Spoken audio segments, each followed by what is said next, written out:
Sam Johnson is a true American hero, an example of a life lived in commitment to God, family, and country. Sam Johnson is the greatest living man I know based on what this man has done for our country. After growing up in Dallas and graduating from Southern Methodist University, Sam began his service to our country and his 29-year career in the United States Air Force. Sam has always been proud that he was chosen to fly the solo position for the world-renowned Air Force Thunderbird. Sam was the lead solo pilot for the U.S. Air Force Thunderbirds. Sam was a showman, and he still is, and during a low-level pass, he hit the sound barrier and shattered the windows of every car in every house within a 5-block radius. The wind changed after I took off. I didn't realize it, but I broke every window on the waterfront. The Air Force said, "Don't do that anymore." During the Korean War, Sam flew 62 combat missions. He was flying during the Korean War. Sam's plane was never as fast as his buddies. He always finished second, but one day he cheated and made sure his buddy got up there slower. That buddy was Buzz Aldrin, who walked on the moon. Sam always wanted to make life in the Air Force more fun for his colleagues. I was commander down at Homestead Air Force Base, and when we'd replace our crews, they'd bring a big airplane in, and we used to fill the thing up with lobsters and take them back to Homestead in Florida. One day, however, we filled the drop tank with lobsters, and the guy lost his engine on takeoff and jettisoned the tank right there. The lobsters were all over the runway, and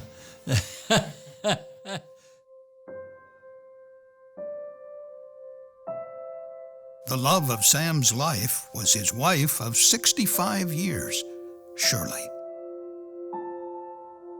To see what a perfect example, what a great example of godly love that they have for each other, and really just the 65 years that they were married. You know, all the times too, riding home from dinner, he would call Shirley and he would say goodnight, and just seeing that love between the two of them always just meant so much.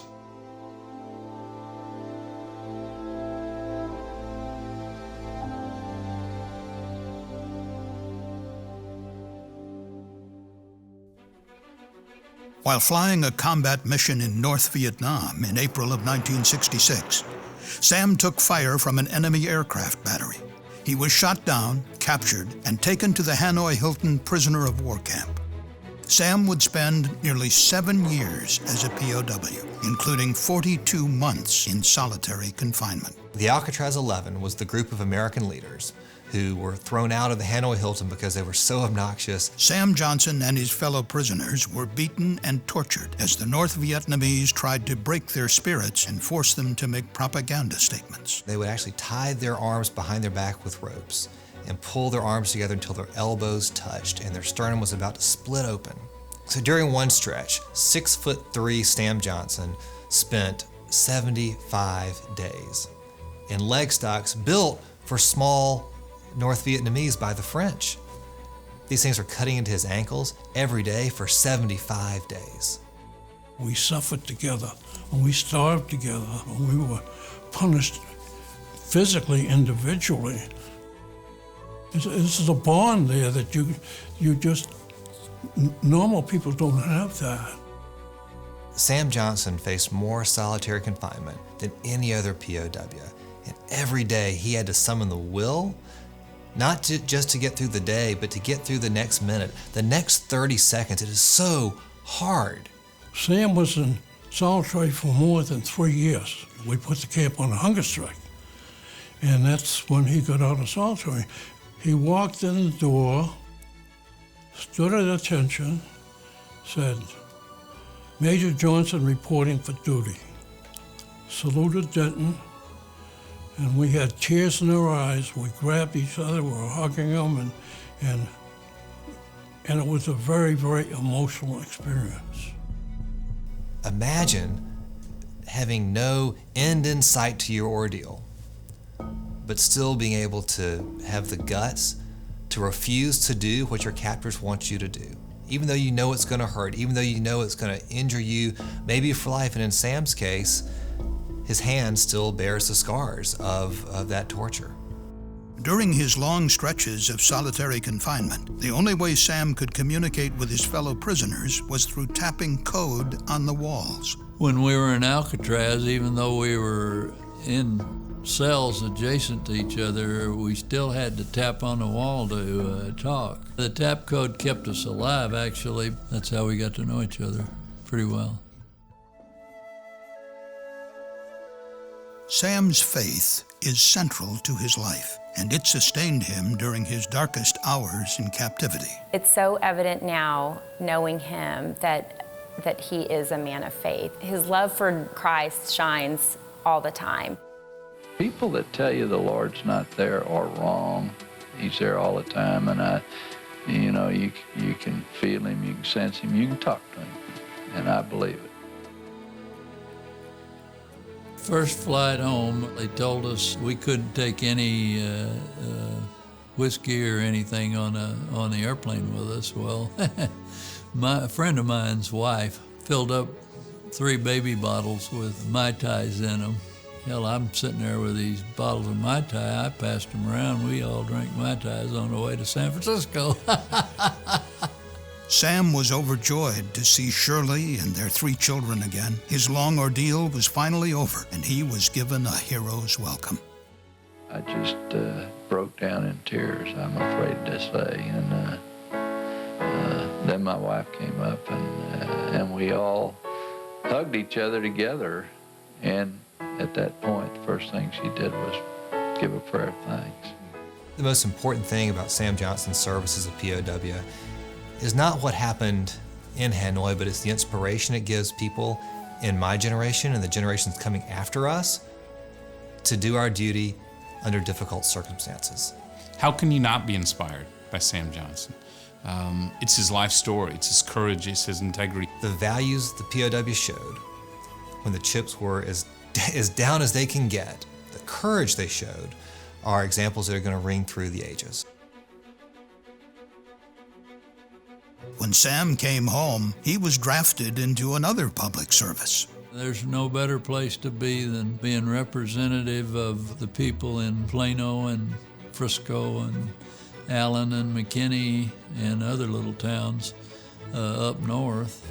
I've got the best district in the whole world. Sam's first priority is always the people he represents. I've been able to see Sam Johnson's commitment to his constituents on a daily basis.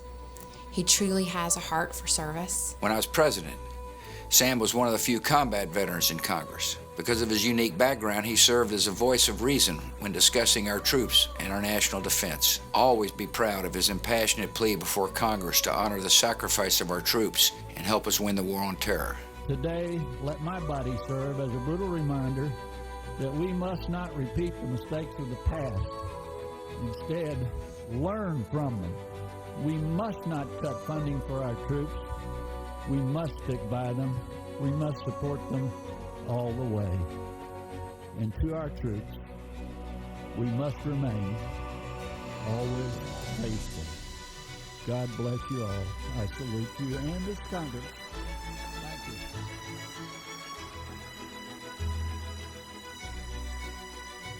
you. In 2006, Sam returned to Hanoi with Shirley and was able to show her where he had been held captive all those years.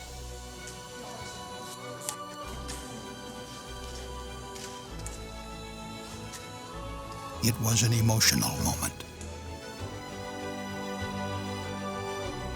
I'm not sure a greater patriot lives amongst us than Sam Johnson.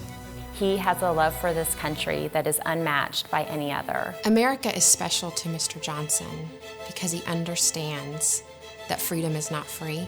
Well, there's a saying that we used to say, freedom has a taste to those who fight and almost die that the protected will never know. And that's true.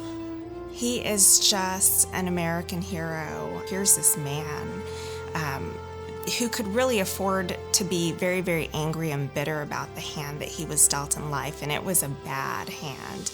And yet he took all of that horrible, all of those horrible years and just kind of really just took that and just redeemed it, made it into something beautiful and positive. War hero, family man, devoted husband, patriot, just a God-loving human being. Sam inspires everyone because of not just of his life story, but the way he lives life each day. He epitomizes what's good in our society. Sam Johnson is humble, caring, loving, and a patriot. He's an American hero, and I'm then able to raise my children and that next generation of children that love America and are willing to put their life on the line. Sam is the epitome of the person that I would want my son to emulate. Sam Johnson is a Texan. He's gritty, he's tough, and he sticks up for what he thinks is right. I'm proud to call you a fellow Texan and a friend. Laura and I send our very best wishes to you. For me, life is about the love of God and love of my family and love of my country. America is the greatest country on earth, and I've always been honored to serve her. From fighting to defend her, to working to ensure that the next generation has the same opportunity to achieve the American dream as my family and I did. It's always been an honor and a privilege. May God bless you, and God always continue to bless America.